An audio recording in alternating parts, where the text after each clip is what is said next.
నేను మందిరంలో ఒలీవ మొక్క వలె ఉన్నాను, పచ్చని చెట్టు, పచ్చని ఒలీవ మొక్క వలె ఉన్నాను అంటాడు. ఎక్కడట? దేవుని మందిరంలో. ఇప్పుడు దేవుని మందిరంలో ఒక ఒలీవ చెట్టుగా ఉన్న నీవు, ఒక అంజూరపు చెట్టుగా ఉన్న నీవు, ఒక ద్రాక్ష చెట్టుగా ఉన్న నీవు, ఒక దేవదారు వృక్షంగా ఉన్న నీవు ఎక్కడ నాటబడాలి? లోకంలో కాదు, సినిమాల దగ్గర కాదు, రాజకీయవేత్తల దగ్గర కాదు,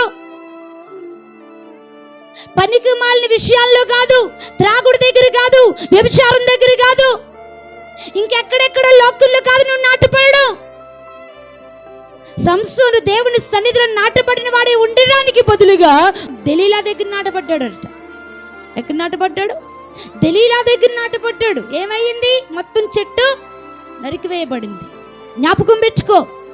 నువ్వు ఉండాల్సిన చోట ఉండకుండా, నువ్వు నాటపడాల్సిన మందిరంలో నువ్వు నాటపడకుండా, నీకు ఇష్టమైన చోటుకు నువ్వు వెళ్ళి దేవుని మందిరాన్ని నిర్లక్ష్యం చేసి దేవుని సన్నిధిని నిర్లక్ష్యం చేస్తే ఎలా వర్ధిల్లుతావు?